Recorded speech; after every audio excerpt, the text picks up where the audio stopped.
मैं गंदम झड़कਣ वाली गोली खा ली सी। डॉक्टर साहब ने मेरी वालदा ने दुआ करवाई, सूर्य रहमान दा क्या 7 दिन सूर्य रहमान मेरे पूरे खानदान ने सुनी ते मैं 7 दिन बाद पूरे होश च आ गया सा। डॉक्टर के यही कहते थे कि इस बीमारी का कोई इलाज नहीं है। डॉक्टर साहब ने जब कहा कि आप ये सूर्य रहमान सुने, इन्होंने मुझे दुआ करवाई। प्रोफेशन एडवोकेट हूँ, हाई कोर्ट में वकालत करता हूँ और 2006-07 में मुझे हेपेटाइटिस बी और सी, जिसे आम लफ्ज़ों में काला यरकान कहते हैं, ये डायग्नोज़ हुआ था। सर ने मुझे ब्लैक कार्ड, जो पहले भी सर दिखा चुके हैं, तो सूर्य रहमान का तरीका बताया और वो तरीका बताने के दौरान मुझे सर ने कहा कि अपना दिल साफ़ करो, जिस चीज़ ने मुझे पंच किया और मुझे आज भी याद है, और सबको माफ़ करो, अपनी गलतियों पे शर्मिंदा भी हो जाओ। तो ये इस तरीके मुताबिक आपने 7 दिन पूरा करना है। मेरा अपना मिरेकुलस रिज़ल्ट है जो कि साइंस नहीं मान रही, और मुझे बार बार ये कहना पड़ रहा है कि मैं ठीक हुआ हूँ, ठीक हुआ हूँ, ठीक हुआ हूँ।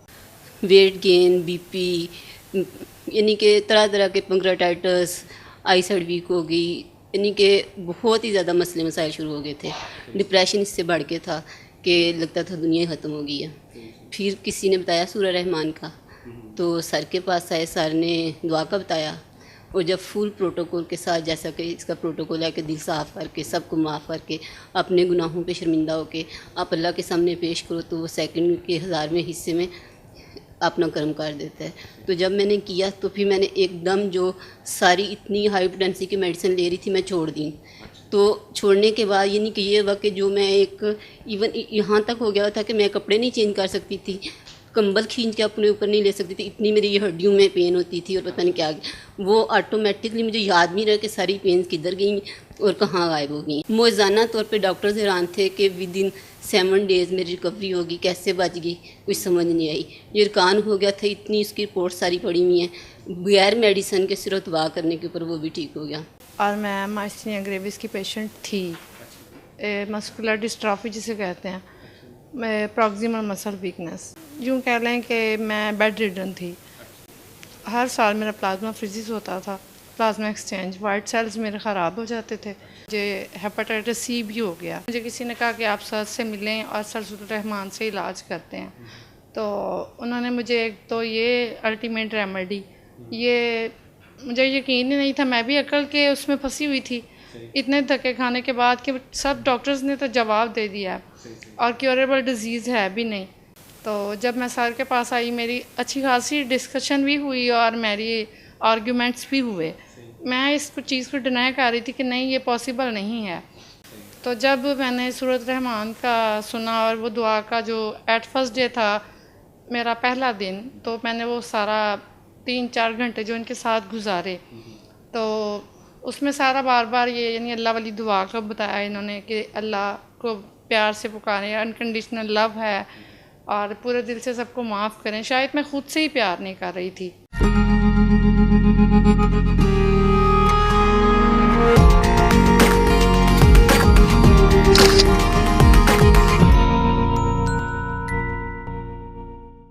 अस्सलाम वालेकुम। इस वक्त हम जो हैं वो सर्विसेज हॉस्पिटल में मौजूद हैं। इस डिपार्टमेंट का तारुफ भी हमें डॉक्टर साहब करवाएंगे, और डॉक्टर साहब का नाम जावेद है। बाकी ये जो इनकी जो डिग्रीज़ हैं, हो सकता है मैं वो नाम ना ले सकूं, तो वो ये ख़ुद ही बताएंगे।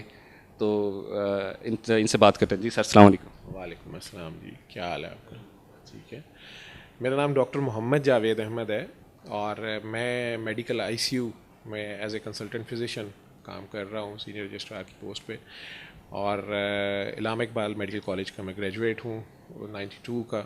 उसके बाद अपनी पोस्ट ग्रेजुएशन मैंने कॉलेज ऑफ फिजिशियन सर्जन से और रॉयल कॉलेज से MRCP किया। सऊदीया में world's one of the largest ICU Riyadh में, वहाँ 150 बेडेड आईसीयू में मैं काम कर रहा था as a ICU care specialist के तौर पे। जब मैं ये आईसीयू बना तो हम यहाँ पर हम आ गए, और यहाँ मैं पिछले 10 साल से आईसीयू ही कर रहा हूँ। और अपने पेशेंट्स पे हम जो हमें फैसिलिटीज़ अवेलेबल हैं लेटेस्ट दुनिया में, वेंटिलेशन या बेड साइड डायलिसिस, और जितनी जो अवेलेबल हमारी रिसोर्सेज में हमारी गवर्नमेंट अपने अवाम की जितनी खिदमत कर सकती है उसको हम यूज़ कर रहे हैं। मेरे साथ एक पूरी टीम है, प्रोफेसर कामरान चीमा हैं, प्रोफेसर मज़हर नकवी हैं, एसोसिएट प्रोफेसर हैं, और डॉक्टर सबा हैं हमारे साथ, ये भी FCPS हैं, और बाकी एक बड़ी डेडिकेटेड टीम है मेडिकल ऑफिसर्स की और नर्सेस की, जिसमें मुस्लिम्स नॉन मुस्लिम्स सारे ही हैं। तो ICU वाले जो हैं, बेसिकली ICU केयर जो होती है, ये बात समझ लें पहले कि वो जहाँ पेशेंट इंतहाई सीरियस हो जाता है उस वक्त पेशेंट को शिफ्ट किया जाता है खुसूसी निगहदाश्त, जिसको उर्दू में ट्रांसलेट कर देते हैं, ये इंतहाई निगहदाश्त वार्ड में। और कई बार इंसान की बॉडी का कोई एक मेजर या ज़्यादा, एक से ज़्यादा major systems, heart failure, liver failure, kidney failure के पेशेंट्स जो हैं वो शिफ्ट किए जाते हैं, या उसमें इन्फेक्शन बहुत स्प्रेड कर गई है, जो मुख्तलिफ एमरजेंसीज होती हैं, तो उसमें आप समझें कि एमरजेंसी में भी एमरजेंसी सिचुएशन। अच्छा जी, ये तो डॉक्टर साहब का मेडिकल के हवाले से एक तारुफ हो गया।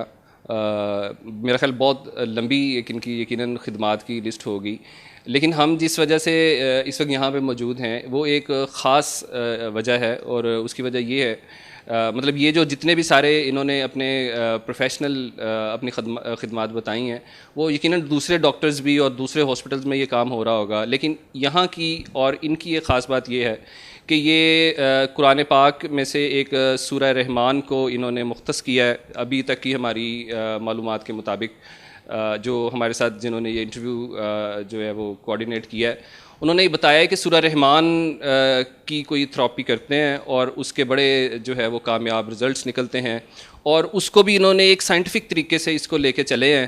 तो इस तारुफ के बाद मैं जो दूसरी इनसे जो है वो मज़ीद इनसे इस हवाले से बात करूँगा कि ये जो सूरह रहमान थेरेपी के हवाले से सर ज़रा बताएं।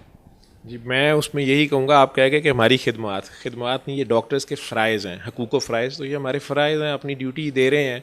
अल्लाह ने इंसान को पैदा इसीलिए किया कि वो मखलूक़ खुदा की खिदमत कर सके जितनी कर सके, बाकी तो फिर हदिया शदिया जो भी आप कहते हैं, तनख्वाहें और वो सारा, वो तो एक सिस्टम अल्लाह चला रहा है। तो अगर एक इंसान दूसरे के काम आ जाए तो यही है। तो बहरहाल ICU में फिर आप हार नहीं मानना चाहते ना, आपने कोशिश जारी रखनी होती है, और वो सारा कुछ हम कर रहे हैं। जो आप सूरह रहमान की बात कर रहे हैं, ये भी एक ट्रीटमेंट मेथड के तौर पे हमने इसे अप्लाई किया, क्योंकि एथिकली इसमें हमें कोई ऐसा मसला नहीं था, और अगर पेशेंट अलाउ करता है और विलिंगली वो इसको सुनता है, तो हम कारी बासत मिस्री की आवाज़ में जो मसरी स्टाइल की किरत है, जो ठहर ठहर के पड़ी गई है, चूँकि किरत के भी स्टाइल हैं, जहरी किरत है, या मैं तो इतना आलिम आदमी नहीं हूँ, डॉक्टर हूँ मैं तो वो हम सुबह दोपहर शाम दिन में लगाते हैं 3 बार।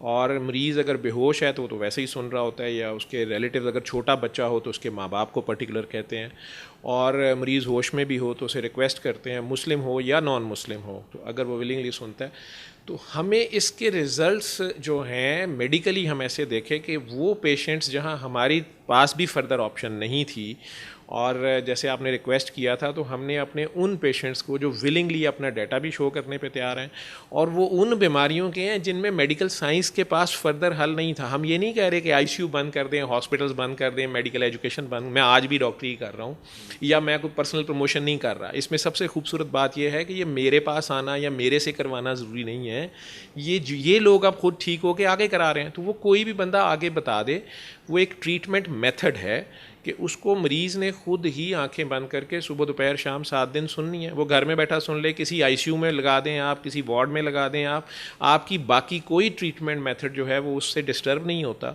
और उसके कोई ग्रॉस ऐसे साइड इफ़ेक्ट हमें नज़र नहीं आए। फिर कॉस्ट इफ़ेक्टिव है, यूनिवर्सल अप्रोच है, हर जगह लगाई जा सकती है, तो एक तरीका इलाज है। अब मेडिकल साइंस के हिसाब से हमने जो टेस्ट रिपोर्ट्स इकट्ठी की, जो डेटा इकट्ठे किए, वो तो उनको डिनाई नहीं किया जा सकता, डाटा इतना स्ट्रॉन्ग है।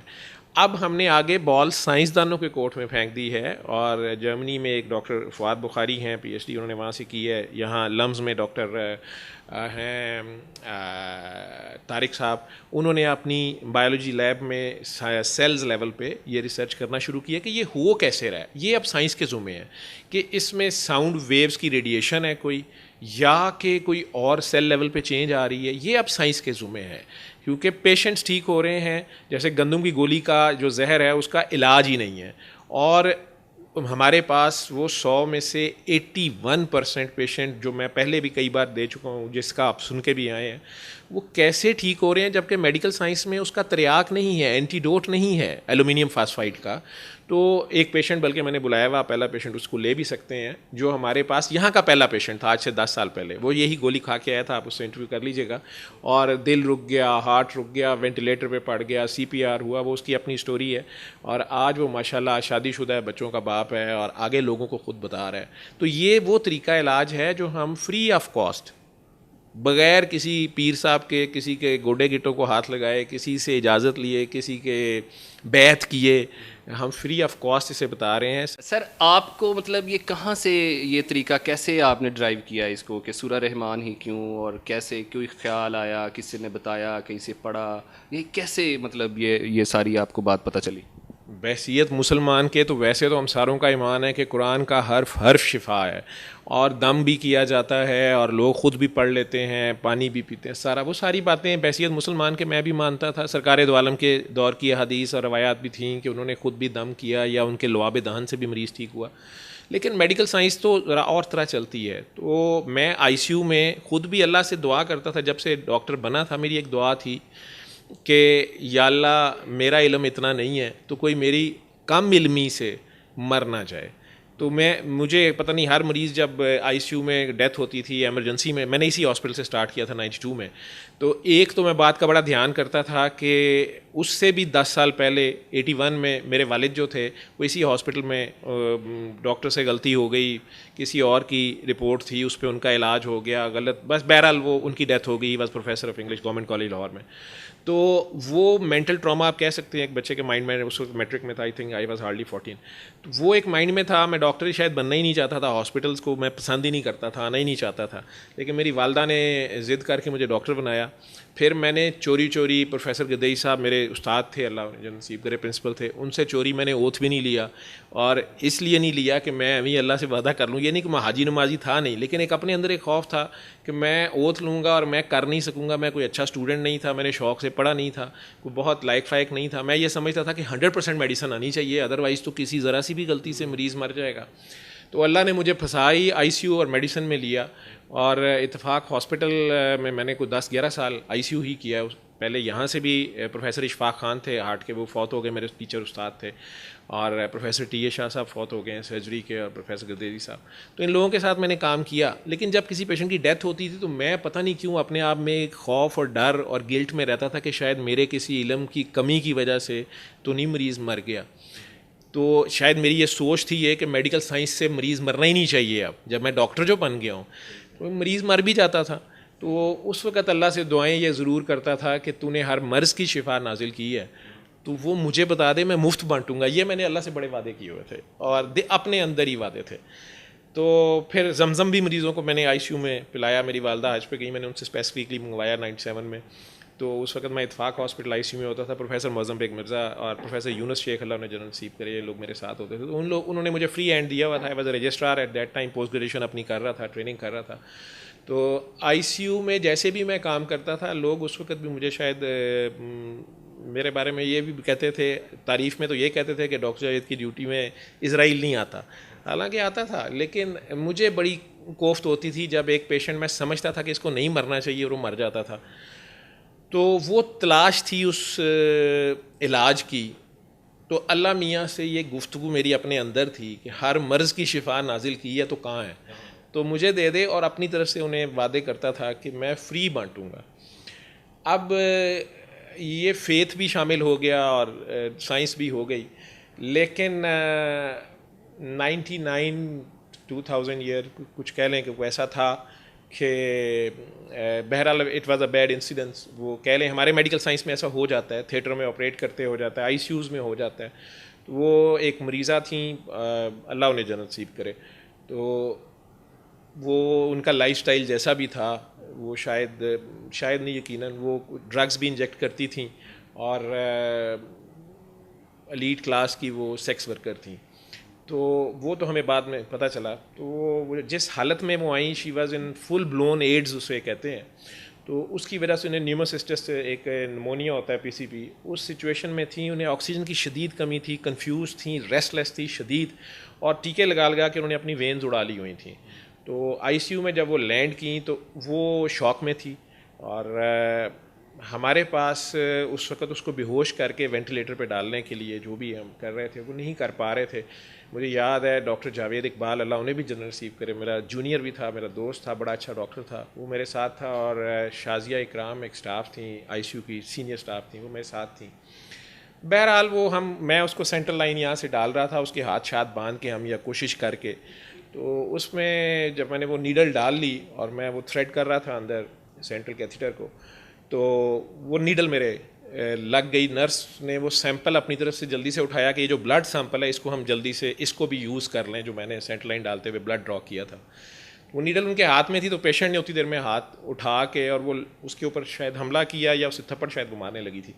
बैल वो इवेसिव एक्शन उसे मैं कहूँगा, जो भी हुआ, क्योंकि मैं तो वो उठा रहा था, एक थ्रेड मैंने लेना था या कुछ, मेरा हाथ आगे गया, उधर से उसके हाथ में सिरिंज थी, उसने अपने आप को बचाते हुए आगे की, तो वो सारे मेरे प्रिक इंजेक्ट हो गया।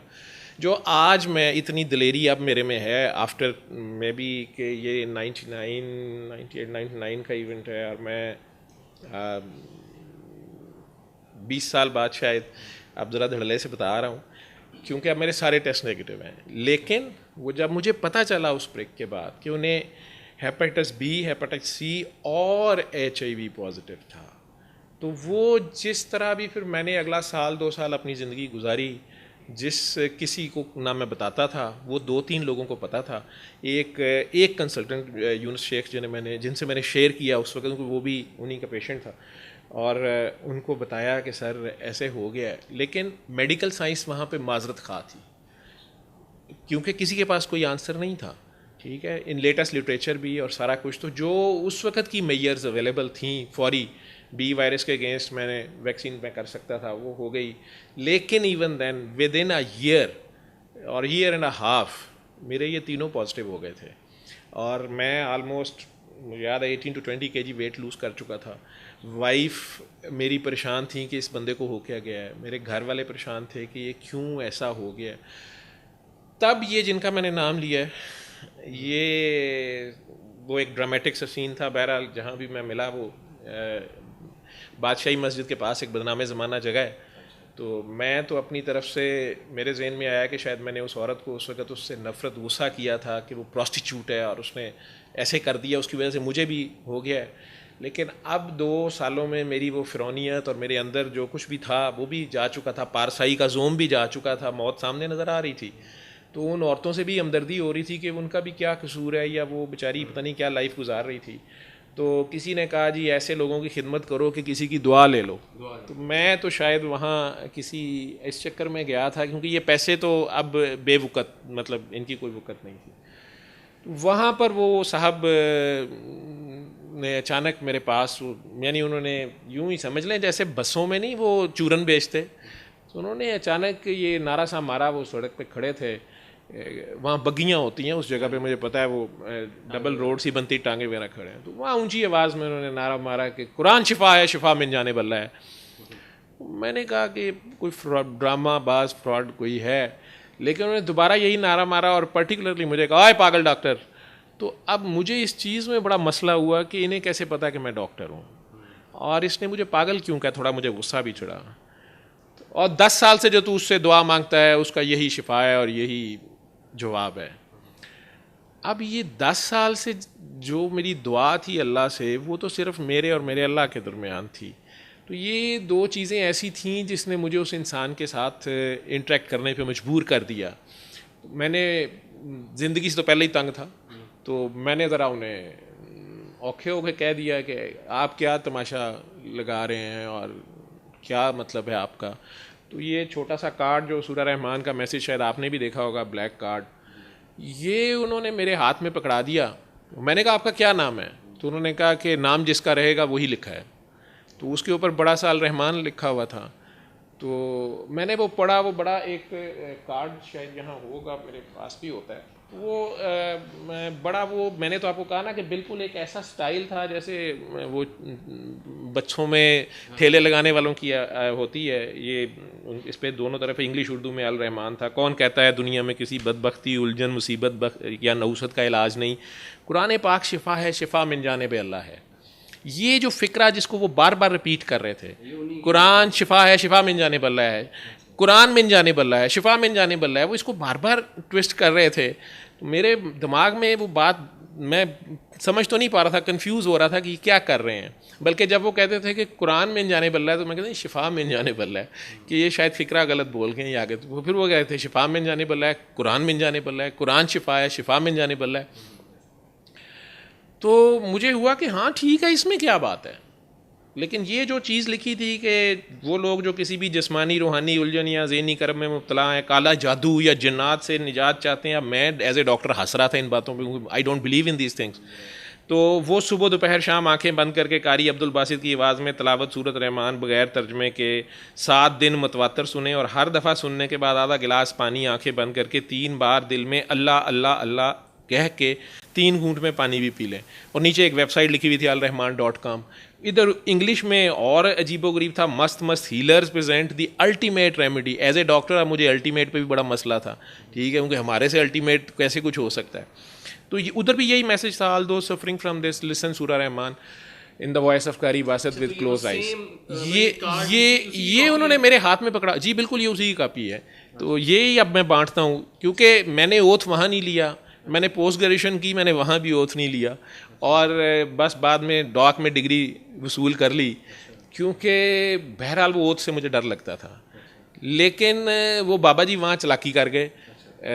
मैं तो यही कहूँगा, क्योंकि मुझे वहाँ नहीं पता चला उस वक्त, एक तो फंसा भी हुआ था। उन्होंने कहा यार जो तू ढूंढ रहा है ना, तेरा यही हल है, तो जाओ इसको सुनो और अल्लाह करम करेगा।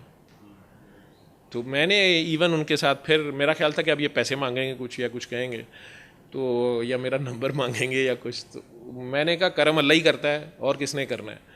क्योंकि आप समझ सकते हैं डॉक्टर आलमोस्ट एथिस्ट ही होता है, या जब थोड़ा 4 अर्फ पढ़ लें आप, तो अल्लाह को कौन मानता है और कौन वो सारा, स्पेशली जब लोग आपको कह रहे हों जी इनकी ड्यूटी में इजराइल नहीं आता, तो फिर आप तो एनीवेज ऑलराउंडर होता है ना। आईसीयू वाला जो होता है वो क्रिकेट के जिस तरह फरीदी साहब हैं, तो वो आईसीयू वाला जो है ना वो मेडिसिन में वो ऑलराउंडर होता है, फने खां होता है, फरीदी होता है। बड़े बड़े डॉक्टर मेरे अपने कंसल्टेंट्स के अपने पेरेंट्स जब बीमार होते तो वो आईसीयू में जब लैंड करते तो मुझे कहते कि जावेद अगर तुम इसके ऊपर ड्यूटी करो, अगर आप बैठे हैं तो फिर मैं घर में सेटिस्फाइड हूँ। तो फिर इस फेज़ में जब आप हों तो दिमाग कहीं और ही होता है। लेकिन उस वक्त खुद फंसा हुआ था, जब उन्होंने ये कह दिया मैंने कहा अच्छा ठीक है।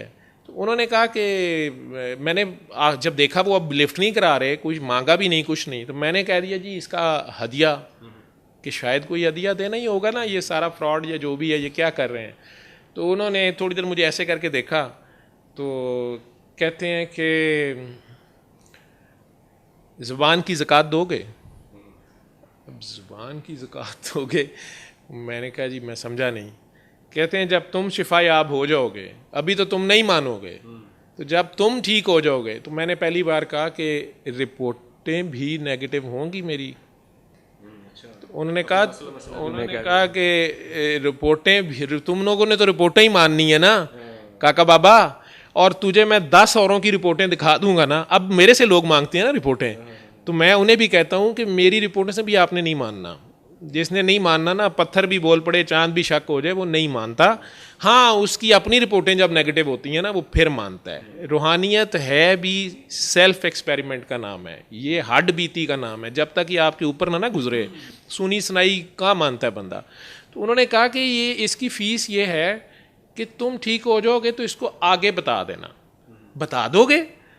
मैंने वहाँ ओथ ले लिया, मैंने बड़े धड़ल्ले से कह दिया जी बता दूंगा, इसमें क्या, मैं बता, बल्कि मैं क्यों नहीं बताऊंगा, मैं अपने आईसीयू में लगाऊंगा। उन्होंने कहा अच्छा, तो तेरे साथ के डॉक्टर तुझे पागल कहेंगे, और कहा है लोगों ने मुझे, कहते हैं, and I am proud of it. तो मैंने कहा जी वो कहते फिर मैं तो पागल पहले हुआ पड़ा हूँ। अगर ये शिफा इस तरह मिलती है तो फिर मुझे एक और चीज़ ने तंग किया। मैंने कहा ये खुद कारी बासित तो नहीं है, ये कैसेट तो नहीं बेच रहा अपनी, मुझे नहीं पता था कारी बासित कौन है। मैंने कहा ये कारी बासित ही की आवाज़ में क्यों सुननी है? कहते हैं आ गई है ना अकल, ठीक है। कहते हैं काका बाबा मुझे इसमें बेस्ट रिजल्ट्स मिले हैं, तेरा शौक़ है तो जिसमें मर्ज़ी सुन लें, मुझे बेहतरीन नताइज इस आवाज़ में सुने हैं। इसने इश्क से पढ़ा है, तो बिलाल की अज़ान और है, तो वैसे तू बता ना, क्योंकि थोड़ा सा मेरा मज़हब भी जाग गया। तो उन्होंने कहा कि नबी के कितने मुअज्जिन थे? तो मैंने कहा हज़रत बिलाल हबशी। उन्होंने कहा नहीं, 4 मुअज्जिन थे, तो बाकी 3 के नाम बता। मुझे नहीं आते थे, उलमा को आते होंगे। मुझे कहते हैं बिलाल का ही क्यों याद है? मैंने फिर उन्हें कहा, मैं क्या मतलब बाकी तीनों का इश्क कम था? कहते नहीं नहीं, इश्क में सब बराबर हैं, लेकिन बाबा माशूक को किसकी क्या अदा पसंद हो ये उसकी मर्ज़ी होती है। तो इसने शायद इश्क से पढ़ा है, मुझे तो इसमें रिजल्ट्स मिल रहे हैं। तो मेरी तेरा जिसमें दिल करेगा सुन लें, बस आंखें बंद करके यकसू हो के वो एक की तरफ ध्यान करके पेश हो जाएं, उसकी मखलूक को माफ़ कर दें। उसकी खातिर वो माँ से ज़्यादा प्यार करता है और कोजियां नू ज़्यादा कर दई। वो गली थी, वो हीरा मंडी थी, और ये एना दी ओनू बहुती फिक्र है, ओनू फिरौन दी बहुती फिक्र सी। मूसा दियाँ जुतियाँ टुरातियाँ सुनोने, पंजाबी के स्टाइल में बात करते थे। और मूसा उसको बचा, मूसा उससे प्यार से बात करी, मूसा। और यार उसको तो वक्त गुनाहगारों का पड़ा हुआ है, यही उसकी रहमानियत है। तो रहमान के आगे पेश हो जाई ना, उसकी अदा अपना ली, तू पहले माफ़ कर दें किसी को। मेरे दिल में भी थी grievances. I think I was 30 years about, मैं शादी हुई भी थी, मेरे बच्चे थे मेरे। तो कुछ ज़िंदगी में आपने मुख्तलिफ दुख झेले होते हैं, गुस्से होते हैं। स्पेशली अपनी शादी बताई। नहीं, शादी अल्लाह ने मेरे पे बहुत बड़ी मेहरबानी की हुई है। मेरी अल्लाह ने बहुत बड़ा तोहफ़ा, बहुत बड़ी ख़ास नेमत से मुझे नवाजा हुआ है। तो जितना भी उसका शुक्र अदा करूँ कम है। लेकिन वैसे ओवरऑल शायद मैं डॉक्टर्स पे ही मुझे गुस्सा था, जो मेरे वालिद साहब बचपन में, मेरा पहला इश्क मेरा बाप ही था। तो वो जिस तरह वो अचानक जो भी हुआ, और बहरहाल वो एक अलग कहानी है। अच्छा जी, हमने माशाल्लाह से डॉक्टर साहब से बहुत सारी बातें सुनी हैं, और मुझे एक बात बड़ी अच्छी लगी है और बड़ा अच्छा फ़ील हुआ। बहुत सारे जो लोग हैं ना, हम जिनसे बात करते हैं, स्पेशली वो लोग जो थोड़े से बड़े हो जाते हैं ना, थोड़े से जिनके नाम के साथ कोई टाइटल लग जाता है, फिर वो बड़ी कैलकुलेटेड सी गुफ्तगू करते हैं, 2-4 जुमले बोलते हैं, फिर खामोश हो जाते हैं कि हाँ जी हुण अगे पूछो जी। वो पूछते हैं तो फिर वो 2-4 बातें, मतलब उनकी कोशिश होती है कि हम इस गुफ्तगू से बाहर ना जाएं। और लेकिन मुझे बड़ा अच्छा लग रहा है कि डॉक्टर साहब जो है ना वो बताई जा रहे हैं, और इससे लग रहा है कि यकीनन इनके अंदर भी बहुत कुछ है अभी बताने के लिए। और मैं समझता हूँ कि ये हमारी खुशकिस्मती है कि ये बग़ैर किसी हिचकिचाहट के अपने जितने भी जो हैं वो अपनी इसकी लाइफ में जो वाक़यात हुए और जिस तरह से ये यहाँ तक पहुँचे हैं वो बता रहे हैं। इसमें जो लोग जो मेडिकल की फ़ील्ड के जो प्रोफेशनल लोग भी होंगे, उन्हें भी थोड़ा सा अंदाज़ा हो रहा होगा। मतलब उसमें ये कह लें कि एक डॉक्टर साहब की लाइफ का एक रिव्यू भी आपको मिल रहा है कि कैसे वो आए और उन्होंने कैसे पढ़ा, और बाकी अपनी प्रोफेशनल ज़िंदगी में भी उन्होंने कैसे दूसरे लोगों को और अपनी फ़ील्ड को लेके चले। और साथ में एक और बात भी ये है कि इन्होंने मुझे जो अच्छी बात लगी कि इन्होंने सिर्फ जो पढ़ा उसी पे इन्होंने नहीं रुके, बल्कि जो इनके जहन में भी बात चल रही थी, जिसका इनके पास उस वक्त कोई शायद सबूत भी नहीं था, तो ये फिर भी अपनी डिग्रीज़ के होते हुए भी ये अपनी उस सोच पे भी लगे रहे कि नहीं, अगर ये मेरे जहन में कोई बात है तो कहीं ना कहीं इसका भी कोई जवाब है। तो मुझे बड़ा अच्छा लग रहा है, बहुत मज़ा आ रहा है। मुझे पता ही नहीं चला कि कितना टाइम गुजर गया, ऐसे लगा 2-3 मिनट्स हुए हैं। तो यकीनन आप लोग भी हमारे साथ इसी तरह से बंधे रहें, और हम जो है वो मज़ीद इंशाअल्लाह ताला इनसे बातें करेंगे। और मुझे यकीन है कि अगर हम रिसीव करने के मूड में बैठेंगे तो हम यकीनन जो है ना वो कुछ बातें तो धक्के से फीड हो जाएंगी, और कुछ रह जाएंगी ऐसी जो कि आहिस्ता आहिस्ता वो जो है ना वो उनकी वो गुंजलें जिसको पंजाबी में कहते हैं खुलेंगी, और हमें इसी बात से रेफरेंस मिलेगा कि अच्छा वहाँ पे एक बात सुनी थी तो अब समझ आइए कि वो ऐसे खुल गई है। तो बहरहाल आप हमारे साथ रहिएगा। जी डॉक्टर साहब। जी थैंक यू। सॉरी शायद मैं आपका ज़्यादा टाइम ले रहा हूँ, लेकिन मेरी तो ये आप बीती है। और बल्कि हमें अच्छा लग रहा है, ज़्यादातर लोग ऐसे इतनी लंबी बात करते नहीं हैं। नहीं, मेरा शुरू से ये फ्लॉ है, ब्रेविटी। मेरे मेंटोर जितने हैं, छोटा भाई है मेरा खालिद, वो कहता होता है कि आप छोटी बात किया करें, लेकिन वो मेरा स्टाइल ही है ऐसे। क्योंकि बहुत सारे लोगों को ही शायद ये लगता है कि ज़्यादा बोलेंगे ना तो फड़े जावांगे। और ये टेक्निकली भी मतलब हमें भी शुरू में सिखाया जाता है कि पूरी बात, ये सही बात है, और वो पकड़ा जाता है बंदा, लेकिन पकड़ा झूठ जाएगा ना। तो जहाँ मैं अपने ऊपर बीती बोल रहा हूँ, मुझे झूठ बोल के क्या लेना है? या तो इसमें मैं सेल्फ प्रमोशन कर रहा हूँ, या मैं कोई अपनी कोई चीज़ कर रहा हूँ, फिर तो है। तो मैं तो फी सबीलिल्लाह बल्कि तरला डाल रहा हूँ, मैं तो तरला डाल रहा हूँ कि आप भी कर लें, आप खुद कर लें। दुनिया में कहीं कोई डॉक्टर्स बैठे हुए हैं। मुझे रिसेंटली बड़ी खुशी हुई है कि डॉक्टर तारिक बंगश हैं, शेख जायद हॉस्पिटल के लिवर ट्रांसप्लांट सर्जन हैं, और लिवर ट्रांसप्लांट बिल्कुल एक नया फील्ड है, हमारे मुल्क में तो बिल्कुल नया फील्ड है, लेकिन दुनिया में भी अभी ये फास्ट ग्रोइंग फील्ड है और इसमें नई नई चीज़ें आ रही हैं अभी, लेकिन वेरी हाईली रिस्की भी है। इसमें सिर्फ रिसिपिएंट नहीं, डोनर की लाइफ को भी ख़तरा होता है और सारा कुछ। तो उन्होंने बताया कि जब वो लीड्स में, लंदन में ट्रेनिंग कर रहे थे, तो वहाँ पर जो पेशेंट्स उनके लिवर ट्रांसप्लांट के, one of the pioneer centres हैं इन द वर्ल्ड, लीड्स का हॉस्पिटल, तो वहाँ पे वो बता रहे थे कि मुझे पता चला आईसीयू में एक आवाज़ आती थी और हम आईसीयू में चूँकि खड़े नहीं हो सकते थे, वो प्रोफेसर बेलमी, मार्क बेलमी का आईसीयू है, he is a professor of emeritus हैं, वो एनेस्थीसिया के प्रोफेसर हैं, उस आईसीयू के हेड हैं। तो उन्होंने कहा कि वो, मैं उस वक्त चूँकि ट्रेनिंग कर रहा था अपनी, और हमने तो बस एक गो में फ़ौरन अंदर से जाके गुजरना होता था, वहाँ रुक नहीं सकते, तो वहाँ किरात की आवाज़ आती थी, लेकिन मैंने उसे गौर नहीं किया कि ये क्या है। तो उन्होंने अपने फेलो डॉक्टर से पूछा बाहर निकल के कि ये क्या है, तो उसने कहा कि इसी वजह से तो बेलमी को ल्यूनेटिक कहते हैं, उसके साथ के गोरे डॉक्टर, क्योंकि ये यहाँ पर सुबह सूरह रहमान की किरत कारी बासित की आवाज़ में, दोपहर को सूरह यासीन की किरत और रात को फिर सूरह रहमान की किरत लगाता है, जो सारी रात चलती है। और इस आईसीयू को वैसे सारा हॉस्पिटल अब गॉड्स आईसीयू कहना शुरू हो गया है, क्योंकि जो बाकी आईसीयूज़ के इंतहाई सीरियस पेशेंट्स भी होते हैं वो भी आखिर में डॉक्टर बेलमी के हवाले कर दिए जाते हैं, और यहाँ से ऐसे मिरेकलसली पेशेंट ठीक हुए हैं कि इस आईसीयू का नाम ही गॉड्स आईसीयू पड़ गया। अब वो डॉक्टर बेलमी किस नज़रिए से ये कर रहे हैं मैं नहीं जानता। ये रिसेंटली 5 मई को हमारा इलामा इकबाल मेडिकल कॉलेज में सेमिनार था, तो वो उसमें आए हुए थे इसी थेरेपी पे, तो उन्होंने अचानक उठ के ख़ुद ये एडिशनल ऐड किया कि आज मुझे समझ आया कि वो क्या कर रहे थे। और डॉक्टर मरियम इंग्लैंड में होती हैं, हमारे हॉस्पिटल की सर्जन थी, वो अब वहाँ काम कर रही हैं, तो उन्हें मैंने रिक्वेस्ट की थी कि वो डॉक्टर बेलमी से बात करें और उनसे पूछें कि वो क्या रिसर्च कर रहे हैं और उनका क्या डेटा है, क्योंकि हमने भी यहाँ पर इसे मल्टी सेंटर में शुरू किया है। इस्लामाबाद में पिम्स हॉस्पिटल में हार्ट सर्जन हैं डॉक्टर मारूख, उन्होंने अपने आईसीयूज़ में शुरू किया है, हम यहाँ कर रहे हैं। इत्तेफाक हॉस्पिटल में आईसीयू में लगती है, डॉक्टर्स हॉस्पिटल में शुरू हुआ है ये काम, तो मुख्तलिफ आईसीयूज़ में लोग ये कर रहे हैं, ख़ुद से कर रहे हैं। अच्छा, ये जो डॉक्टर साहब आपने बताए जो इंग्लैंड में थे, ये कितनी देर पहले की बात है कि जब वो ये कर रहे थे? ये अभी भी वो कर रहे हैं। वो डॉक्टर तारिक बंगिश ने मुझे ये बताया, डॉक्टर आमिर और डॉक्टर तारिक बंगिश दोनों शेख जायद के सर्जन्स हैं, और मैंने तो अभी परसों डॉक्टर मरियम से बात की है, उन्होंने उनसे अपॉइंटमेंट ली है डॉक्टर बेलमी से, और मेरा ख्याल है ये जून के फर्स्ट वीक में कहीं अपॉइंटमेंट है, वो उनसे मिलेंगी, पूछेंगी, क्योंकि वो उन्होंने, डॉक्टर तारिक ने ये बताया कि उन्हें फेलोज़ जब पूछते थे, हम लोगों ने जब पूछा कि ये आप क्यों लगाते हैं क्या है, तो वो स्माइल करते थे और कहते थे कि मैंने लिख के रख छोड़ा हुआ है, ये मेरा सीक्रेट है, और अगर मैं मर गया तो उसे खोल के पढ़ लेना, नहीं तो मैं जिस दिन ये आईसीयू छोड़ूंगा तो मैं ये ज़रूर बुक लिखूंगा और मैं बताऊंगा कि मैंने क्या ऑब्ज़र्व किया, मैंने क्या किया। लेकिन ये बात चली जाएगी कि शायद मैं कोई मुस्लिम फ़ेथ को या कुरान को प्रमोट कर रहा हूँ, या जैसे हमारी वो सारे फिर अमरूद पे अल्लाह लिखा हुआ नज़र आ गया तो जी वाह वाह सुभान अल्लाह।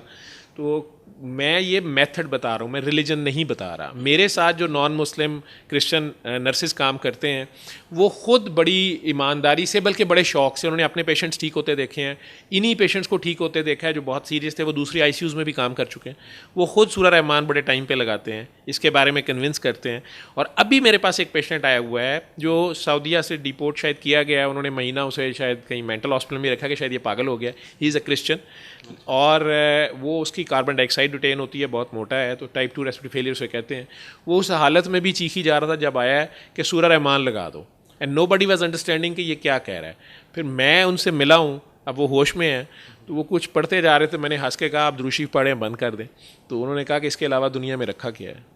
और मुझे वो शर्म आई कि मैं तो बाय चांस मुसलमान हूँ ना, मुसलमान के घर पैदा हो गए हैं तो आज हम मुसलमान हैं। एथिस्ट के घर पैदा होते तो हमने बड़े स्टाइल से कह रहा होना था कि who is God, man made God, और कहीं और पैदा होता है हिंदुस्तान में तो मैं भगवान को पूज रहा होता, या राम राम कर रहा होता, या गॉड कर रहा होता।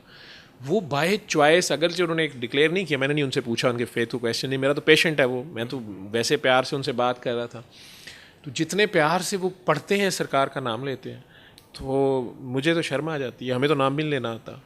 तो वो कहता है कि मुझे इससे, मैंने उन्हें कहा कि आप इससे बेहोश हो जाते हैं, गनूदगी में जाते हैं, इतना नशा है, उन्होंने कहा हाँ मुझे पता है, तो मैं कि उसको छोड़ दें, कहते क्यों छोड़ें, इसके सिवा है कुछ नहीं। तो अब आप इन बातों को कहाँ एक्सप्लेन करेंगे, इसकी क्या मैं एक्सप्लेनेशन दूँ, ये शायद फेथ से भी आगे चलेगी ये बात, ठीक है ना। तो मेरे नॉन मुस्लिम पेशेंट ठीक हुए हैं, सूरह रहमान ही लगती है, coming back to the point. तो वो एक वादा मैं कर बैठा उनसे, या ओथ ले बैठा कि मैं आगे बता दूंगा। तो अब जहाँ मेरे प्रेस्क्रिप्शन ये भी पड़े होती है, मेरी प्रेस्क्रिप्शन है, तो जहाँ बाकी पेशेंट्स को मैं अपनी मेडिसिन प्रैक्टिस कर रहा हूँ, मैं दवाई दे रहा हूँ, आईसीयू प्रैक्टिस कर रहा हूँ, वही कर रहा हूँ। तो जहाँ 5 दवाइयाँ वो देता हूँ, तो छठी ये उन्हें रिक्वेस्ट कर देता हूँ फ्री ऑफ कॉस्ट, अगर दिल माने तो ये कर लीजिएगा। स्टेज 4 कैंसर पे उसके पास और कोई हल नहीं है, ठीक है। कीमोथेरेपी, रेडियोथेरेपी हो चुकी, इनमें ऐसे पेशेंट बैठे हुए हैं जिन्हें मेडिकल साइंस जो है वो अपनी सारी काम कर चुकी थी। ये गंदम की गोली वाले तो अदनान साहब बैठे हैं, ये वकील हैं हारून साहब, ये हेपेटाइटिस बी और सी दोनों के इंजेक्शंस भी 1 ईयर लगवा चुके थे, और उसके बावजूद ना उनके टेस्ट नेगेटिव हुए, ना वो इम्प्रूव हुए। अल्लाह ने उन्हें जब शिफा दी है तो अब तो उनका एंटी HCV और HBS AG नेगेटिव है, ब्लड डोनेट कर उनसे ले लिया उसके दोस्त ने, तब उसे पता चला कि मैं तो इतना ठीक हो गया हूँ, ठीक है। या रूमेटॉइड आर्थराइटिस की एडवांस स्टेज पे मेरे पास ICU में पेशेंट है, इन्हें रिटुक्सीमैब लास्ट ड्रग है, लाखों में आती है, गवर्नमेंट से फ़ंड लेके हमने लगवाई और उन्हें नहीं रिस्पॉन्स आया। 15-20 साल उन्हें उस बीमारी को सफ़र किया हुआ था, डॉक्टरों के इतने इतने पलंदे हैं उनके पास। तो ये मैं नहीं कह रहा कि डॉक्टर बेचारे अपनी नौकरियां बंद कर दें या अपना कारोबार बंद कर दें, वो खिदमत कर रहे हैं, जो मेडिकल साइंस जानती है वो इंसानियती खिदमत वो उस लेवल पे कर रही है।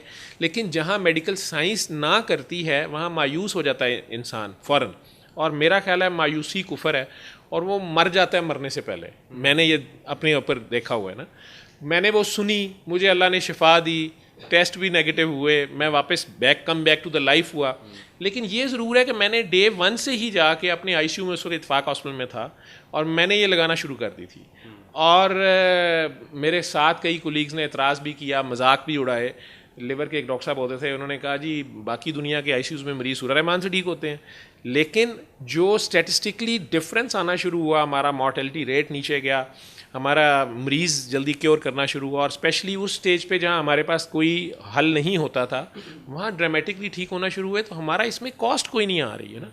तो अब तो इस बात को 16-17 साल, जब मैं सऊदीया गया हूँ 2005 में, तो वहाँ उन्होंने मुझे एड्स के पेशेंट और TB के टर्मिनल पेशेंट, दोनों तरफ ट्यूबें डली हुई हैं, फेफड़े फटे हुए हैं, ब्रोंकोप्लूरल फिस्टुला मुझे बोलते हैं, वेंटिलेटर पे पड़ा है, यानी जो लोग डॉक्टर हैं वो समझते हैं कि ब्रोंकोप्लूरल फिस्टुला बाइलेटरल विद वेंटिलेटर पे मरीज़ है, ऊपर से उसे एड्स भी है, उसको एडवांस TB भी है, तो वो उसने कहाँ से ठीक होना है।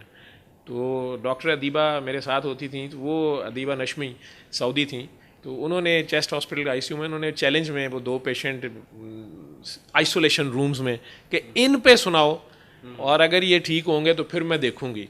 और जब वो मरीज़ माशाल्लाह वेंटिलेटर से उतरे, हमने मेडिकल इलाज तो उनका हो ही रहा था, जो भी हो रहा था, तो उतरे वो डॉक्टर साहबा ने माशाल्लाह सुभान अल्लाह वो सारा कुछ किया। लेकिन वहाँ पर ये मसला था कि रिलीजियस एक पुलिस है उनकी, या मुतव्वे उसे शायद कहते हैं या कुछ, उन्होंने ये मसला डाल दिया कि उन्होंने ICU में TV लगा दिया जिस पे 24 घंटे सारा कुरान शरीफ चलता था, उनकी मर्ज़ी के किसी भी कारी का। लेकिन वो कारी बासित और मिस्री और सूरह रहमान वो कहने लगे ये बिद्दत हो जाएगी, और जो भी उनकी मजबूरियाँ थी। तो मैं फिर मरीज़ को अपने फ़ोन से और हेडफोन से सुनाता था।